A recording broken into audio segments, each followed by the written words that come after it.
1913년 1월 영국의 유명한 수학자 갓프리드 아놀드 하디는 우편으로 특이한 편지를 받았습니다. 친애하는 각하, 인도의 마드라스에 있는 항만 신탁사무소 직원으로 연봉 20파운드를 받고 있는 저를 소개합니다. 그 다음 그것은 그 저자가 수학의 발산급 수이론에 놀라운 진전을 이루었고 소수분포의 문제를 해결했다는 터무니없는 주장을 제시했습니다.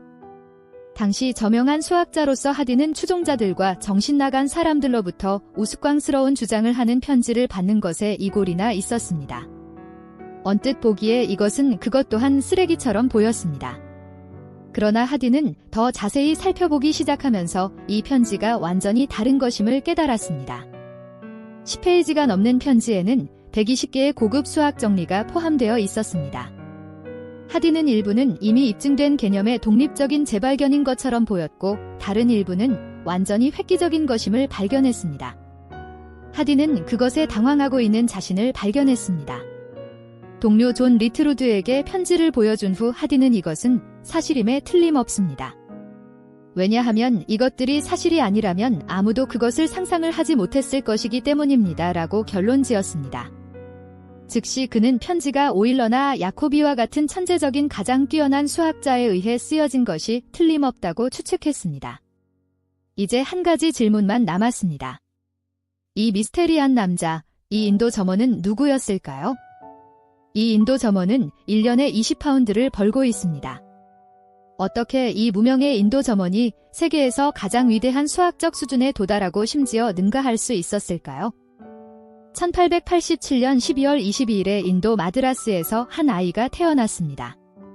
그곳은 당시 인구가 거의 3억 명에 달하는 인도에 있는 많은 도시 중에 하나였습니다. 그는 힌두교 신인 라마의 형제라는 의미의 라마누잔이라는 이름을 받았습니다. 라마누잔은 보통 아이가 아니었습니다. 사춘기가 되기 전에 세린바사 라마누잔은 갑자기 수학 천재가 되었습니다. 11살이 되자 그는 가족과 함께 하숙을 하게 된 두 대학생의 수학적 지식을 이미 능가했습니다. 13세에 그는 누군가가 빌려준 책에서 누구의 도움 없이 혼자 고급 삼각법을 마스터하고 자신만의 공식을 만들기 시작했습니다. 16세에 그는 조지 슈브리지카의 저서인 순수 및 응용수학의 기초결과 개요사본을 우연히 발견하고 5,000개의 이론을 정리하기 시작했습니다. 이듬해 라마누잔은 베르누이 수를 독자적으로 개발 및 조사했으며 오일러 마스케로니 상수를 소수점 이하 15자리까지 계산하여 10대의 멘토링 없이 세계 최고의 수학자들이 수세기 동안 공들여 성취한 것을 단숨에 도달했습니다. 그의 동료와 학교 친구들은 그를 전혀 이해하지 못했다고 했으며 오히려 경외심을 가지고 지켜봤다고 말했습니다. 학교의 교장은 그에게 수학상을 수여하면서 라마누잔은 만점보다 더 높은 점수를 받을 자격이 있다고 말했습니다. 그의 놀라운 수학적 능력을 인정받아 라마누잔은 고등학교를 졸업하고 쿰바코남에 있는 명문 가버먼트 아트 컬리지에서 공부할 장학금을 받고 입학했습니다. 그러나 일단 그곳에 도착한 그는 수학에만 집중했고 다른 과목들은 대부분을 낙제를 받고 장학금도 취소되었습니다. 그는 학교를 그만두고 고향으로 돌아갔고 하급 공무원으로 취직했습니다. 그는 시간이 있을 때마다 독립적인 수학적 연구를 했으며 종종 가난과 배고픔에 처했지만 그의 타고난 수학적 천재성은 변함없었습니다. 이렇게 라마누잔의 이야기가 끝날 수도 있었습니다. 그는 불행하게 평생을 먼지투성이 사무실에서 일하면서 그렇게 살다 병들고 쇠약해져 사라졌을 것입니다. 그가 1913년에 하디에게 쓴 편지가 아니었다면 분명 그렇게 되었을 것입니다. 문자 그대로 역사의 쓰레기통에서 끝날 라마누잔의 운명을 하디는 구했습니다. 또한 하디는 자신에게 편지를 보낸 내용이 엄청난 발견인 것을 깨닫고 받아들일 수 있는 열린 마음의 소유자였습니다. 한 전문가가 놀라운 것을 만났을 때 느끼는 참을 수 없는 흥분의 하디는 곧장 라마누잔을 영국 캠프리지 대학교로 데려와 그의 팀에 합류시키려고 했습니다. 여러 우여곡절 끝에 라마누잔은 초대에 동의하고 제국의 보석에서 그 심장까지 수에즈 운하를 통과하는 힘든 여정을 시작했습니다. 영국에 도착한 라마누잔은 타고난 능력으로 하디를 놀라게 했습니다. 지금껏 아무도 본 적 없는 기이한 스타일과 천재지만 훈련받지 않은 수학자가 그 앞에 서 있었습니다. 하디의 지도를 통해 라마누잔에게 이전에 부족했던 훈련을 제공했으며 그가 할 수 있는 한 최선을 다해 그 거친 다이아몬드를 연마시켰습니다.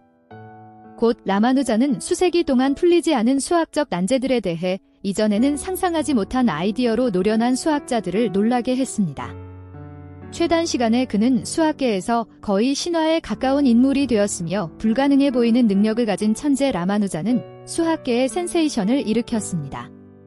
그는 31세의 나이로 왕립학회 사상 최연소 연구원으로 지명되었으며 그 후 트리니티 칼리지의 펠로우로 선출된 최초의 인도인이 되었습니다.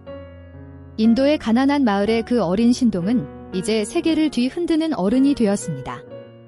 하지만 그렇게 되자마자 안타깝게도 그는 사라졌습니다. 제1차 세계대전이 끝날 무렵에 그의 종교적 채식주의로 먹을 수 있는 음식이 부족하여 건강이 악화되어 라마누잔은 인도로 돌아갔습니다. 그 후 얼마 지나지 않아 그는 32세의 나이로 세상을 떠났습니다. 라마누잔이 죽은 지 몇 년 후에 하디는 100점 만점의 순수한 재능을 기준으로 저명한 수학자들을 평가하도록 요청받았습니다. 그는 자신에게 25점, 동료이자 친구인 리트루드에게 30점을 주었습니다. 그는 전설적인 독일 수학자 다비드 힐베르트에게 80점을 주었습니다. 그리고 라마누잔에게는 100점을 주었습니다. 라마누잔과 누구보다 가깝게 일했던 하디는 다음과 같은 말로 그의 독특한 능력을 기억했습니다. 그는 일반화시키는 힘과 기하학에 대한 감각과 그가 세운 가설을 신속하게 다시 수정하는 능력을 모두 가지고 있었습니다. 그의 독특한 수학적 분야에서 그를 상대할 당대의 경쟁자가 없었습니다. 그의 지식의 한계는 이것의 학문적 깊이만큼 놀라웠습니다. 그는 이전에는 없던 순서로 모듈방 정식과 정리를 계산할 수 있는 사람이었고 연속분수에 대해 제타 함수의 기능방 정식을 스스로 발견한 이 세상의 어떤 수학자도 도달할 수 없는 수준이었습니다. 그리고 수의 분석적 이론에서 가장 유명한 많은 문제들에 사용된 지배적인 용어들에 대해서는 그는 이중주기 함수나 코시의 정리에 대해 들어본 적이 없었고 실제로 복잡한 변수의 기능이 무엇인지에 대한 막연한 생각만 가지고 있었습니다. 쉽게 말하면 라마누잔은 당시 수학자들에게 반드시 필요한 수학적 도구들도 없이 가장 위대한 수학자들을 능가할 수 있었습니다. 그는 다른 사람의 성취 위에 자신의 성공을 구축하지 않고 오히려 자신을 위해 발명한 것처럼 보였습니다. 라마누잔은 평생 동안 약 3,900개의 수학적 이론을 완성했습니다. 그의 사망 이후 거의 모든 그의 주장이 옳았다는 것이 입증되어 완전히 새로운 연구 분야를 개척하고 훨씬 더 많은 연구에 영감을 주고 있습니다. 또한 이 분야에 대한 그의 영향력은 너무 커서 라마누잔 저널은 그의 영향을 받은 수학 분야만 출판물로 만들어지기까지 했습니다. 그러나 수십 년이 흐르면서 훨씬 더 놀라운 것이 밝혀졌습니다. 라마누잔이 성취한 전설의 역사에서 또 다른 역사가 쓰여집니다. 과학과 수학이 발전하고 발전함에 따라 라마누잔의 연구는 컴퓨터, 과학, 전기공학, 블랙홀 연구 등과 같은 분야에서 그의 시대에는 존재하지도 않았던 연구 분야에 영향을 주게 되었습니다. 예를 들면 그의 시대에는 아무도 블랙홀을 연구하게 될지 몰랐지만 라마누잔은 현대과학의 블랙홀의 속성을 설명하는데 사용할 공식을 미리 개발했다고 생각해보면 어떨까요? 조지아주 애틀랜타에 있는 에모리 대학의 수학자 켄 오노 교수는 최근에 다음과 같이 말했습니다. 라마누잔의 공식들은 자신도 미처 알지 못했던 영향을 준 이론들에게 등불이 되었습니다. 물론 그들이 그것이 필요하다고 여기기 전까지 필요 없는 공식들이었습니다. 어떻게 이런 일이 가능할까요? 어떻게 라마누잔은 그 시대 이해할 수 없던 아주 먼 미래에 대한 수학적 통찰력을 가질 수 있었을까요? 오노는 또 말합니다. 그가 이런 통찰력을 가졌다는 것은 상상도 할 수 없는 일이지만 그는 반드시 가지고 있었습니다. 반면에 프린스톤 대학의 고등연구소의 동료 수학자 다이슨은 라마누잔이 우리가 이해할 수 없는 일종의 마술을 한 것 같습니다. 라고 했습니다. 아마도 다이슨이 라마누잔에게 무엇인가 특별한 것을 발견한 것 같습니다. 우리는 아마도 이해할 수 없지만 마법이 아닌 무엇인가 있었습니다. 라마누잔은 힌두교에 매우 깊게 빠진 것으로 알려져 있습니다. 여러 번 그는 자신의 수학 능력을 가족 여신인 나마기리로부터 받았다고 했습니다. 그리고 만약 이것이 신의 생각을 대변하지 않는다면 나에게 방정식은 의미가 없다고 했습니다. 그는 이 여신을 상징하는 피가 떨어지는 꿈을 꾸고 이 꿈을 꾼 후 환상처럼 그의 눈앞에 펼쳐지는 복잡한 수학 공식이 쓰여있는 두루마리들을 보았다고 했습니다.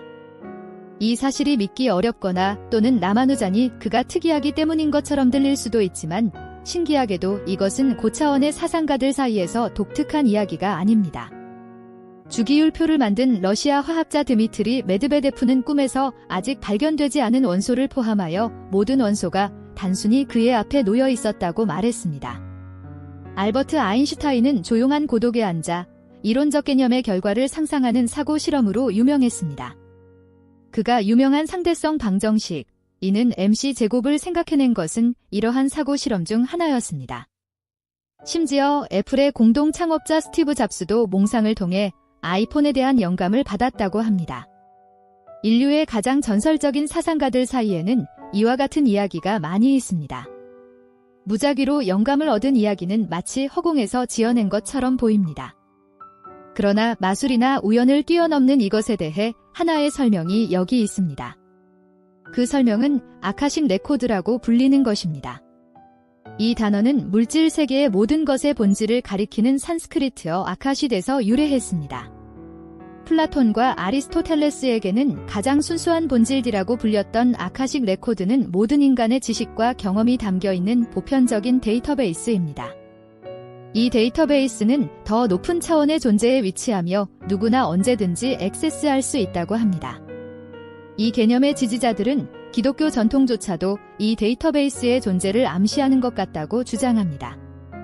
요한계시록 20장 12절에서 사도 요한은 또 내가 보니 죽은 자들이 물온대소하고 하나님 앞에 섰는데 책들이 펴 있고 또 다른 책이 펴졌으니 곧 생명책이라 죽은 자들이 책들에 기록된 대로 그들의 행위를 따라 심판을 받더라. 계시록에 나온 책은 아카식 레코드의 또 다른 이름일까요? 아마도 라마누잔이 복잡한 수학 공식에 대한 환상을 본 것과 그리고 메드베데프가 주기율표의 꿈을 꾸었을 때와 아인슈타인이 사고 실험을 했을 때 그리고 스티브 잡스가 몽상에서 아이폰을 만난 경험 모두 그들이 실제로 한 일은 아카식 레코드에 액세스하는 것이었습니다. 놀랍게도 아카식 레코드의 존재를 가장 열렬히 지지한 사람은 다름 아닌 니콜라 테슬라입니다. 테슬라는 1907년에 출판된 그의 책 인간의 가장 위대한 업적에서 다음과 같이 말했습니다. 모든 지각할 수 있는 물질은 모든 공간을 채우고 모든 개념을 초월한 모든 물질의 근본인 아카시아 또는 빛나는 에테르에서 나옵니다. 생명을 주는 프라나 또는 창조력은 모든 것과 모든 현상의 끝없는 주기로 회전하며 현실로 나오게 됩니다. 니콜라 테슬라의 또 다른 잘 알려진 언급은 다음과 같습니다. 내 뇌는 수신기일 뿐입니다. 우주에는 지식과 힘과 영감을 얻을 수 있는 중심이 있습니다. 이 중심의 비밀을 꿰뚫어 보지는 않았지만 그것이 존재한다는 것은 알고 있습니다.